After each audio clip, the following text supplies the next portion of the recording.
I saw when Tim was praying, I saw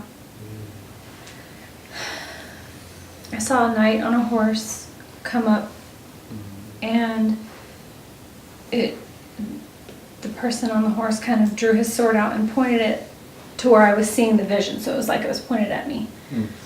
And so I got up and I went over and I kneeled before him. He was still on his horse.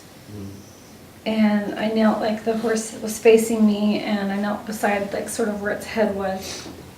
And then I rose above a little bit, and you can see it was very dark and foggy and a gray fog. And there was a battle going on around, and there were angels there in the battle, and there was just fighting going on. And it was almost like the knight was knighting the person that was kneeling. In this vision, it was me because I walked forward and knelt, but I don't know who it was supposed to be, but knighting that person in the midst of this battle that was going on. And that's what I saw there.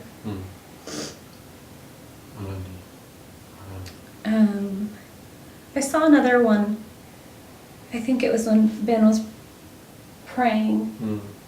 I don't really remember, but it was this canoe, and it was like in a canal. I thought it was like a river, but it was a canal, and they had the paddle, and it was going under this bridge, and the bridge was a bridge? Yeah, okay. Going into a tunnel, and there was a bridge over it, and the bridge you could drive on, and you could see up over the bridge. It was cold and snowy, and there was a mountain, and there was like a city built into this mountain. It was very beautiful. It seemed like a real place to me. But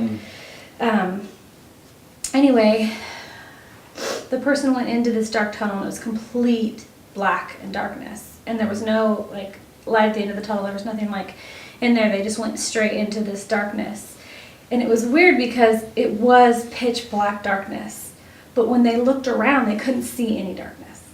All they could see is light. And it was more than light. It was portrayed as something larger than almost like they were seeing visions. It was almost like the person was seeing visions of bigger things. That was all that I saw there. When Noah was praying, God forgive me, because sometimes it's so strange, the things that I feel weird sharing it, but I'm going to do it anyway. I saw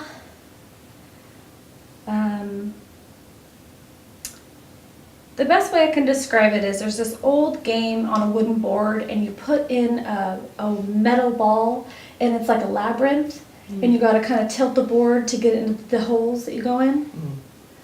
Well, I saw this, it was underground, and this little silver ball went in, maybe it was white gold, went into this hole, and you can see it, almost like when you can see like an ant, you know those little ant farms, you can see all their trails.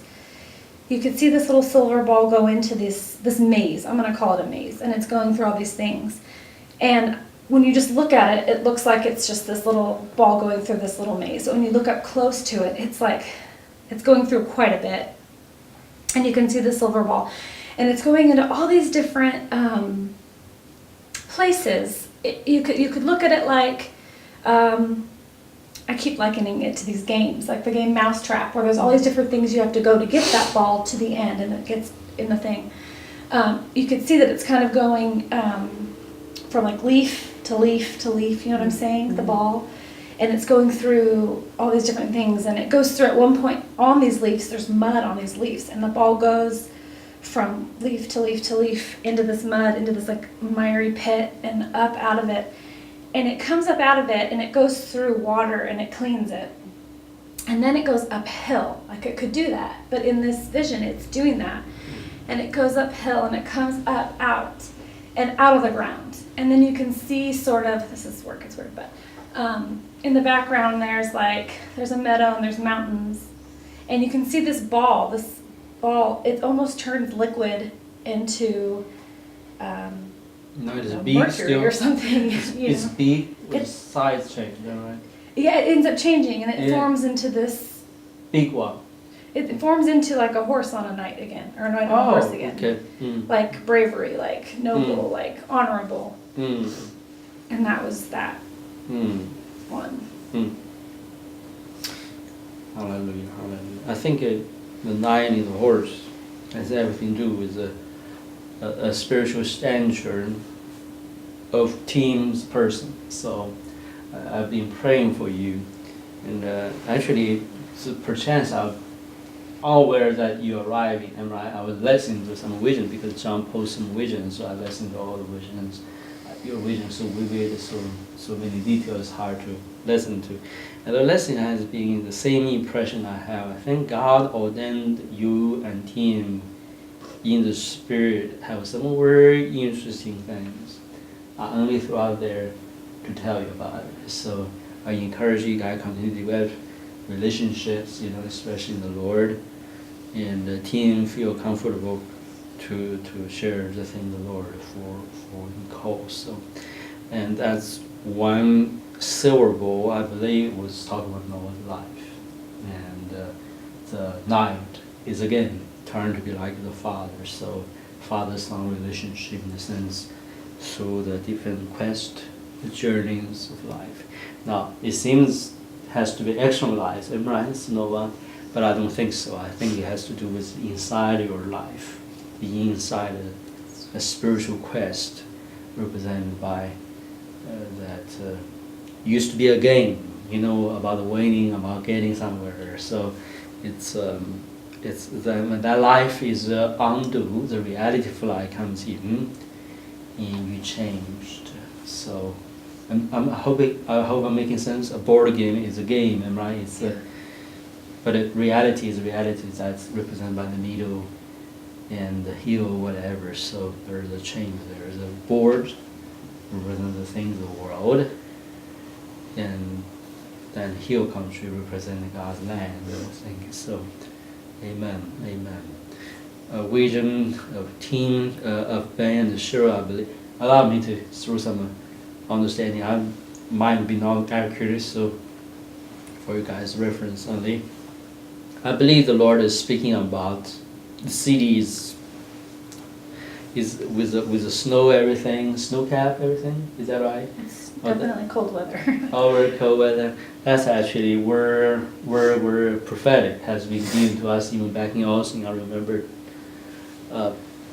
Brad had the vision of the snowy mountain with the city by the seaside, which is where we're at now. So interesting, long years ago. So I believe speaking about more than a physical city, a spiritual city, God, and the eternal everything there is one love for the journey and one of the instrument in that city designed for someone to journey on or journey into the deeper realms or inner realms of the city, so represent the spirit.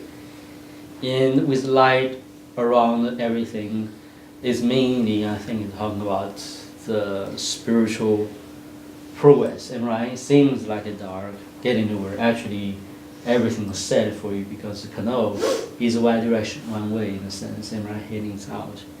So with the light going on, vision going, that's actually a good thing. Means God is a light, which is exactly what Tim talking about. When John was around, people see light, but He is also the light around us. So speaking about God's grace, God's blessing in the time of this journey. So, amen, hallelujah. Thank you, Father. That being said, any prayer? Pray for us. Then we have a team wrap it up. Do you want me to share the other visions that I saw? Yeah, Okay. please do. I'm sorry to interrupt you. Okay, I don't I ever thought you know. finished. Yeah. It's strange, but when Brad was praying, I saw this rock, and it was one of those rocks, that you can hammer, and then you open it up, and there's like jewels inside. Geoda. Yes, thank you. And it was like oval shaped, and you could just see inside that there was jewels inside, or like.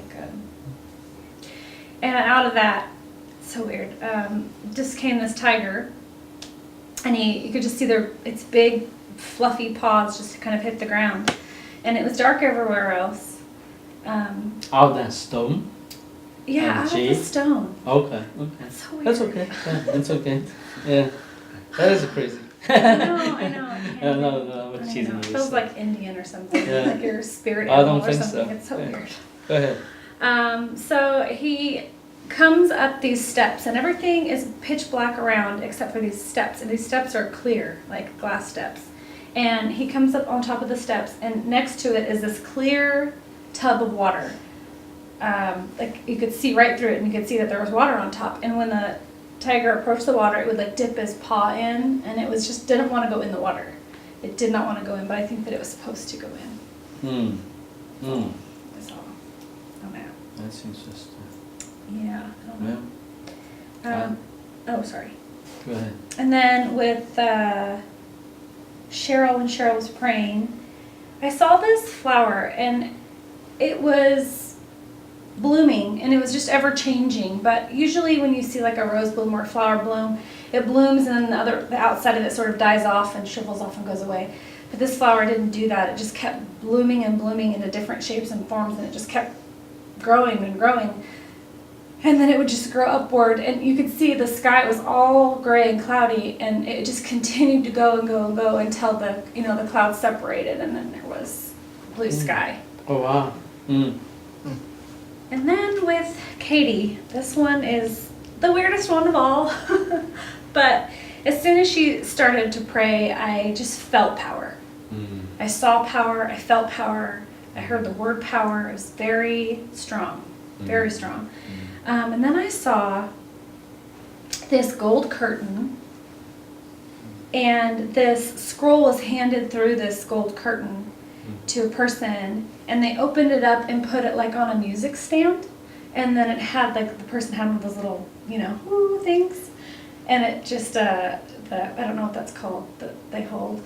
Conductor. The conductor holds. Oh, it's the conductor's rod. Yeah, and they begin to, whatever was on the scroll, they began to play it in music, and I think whatever was behind the curtain was what was playing, but they began to conduct some beautiful thing. Symphony or something. And it had to do, I think, still with power. But that's all.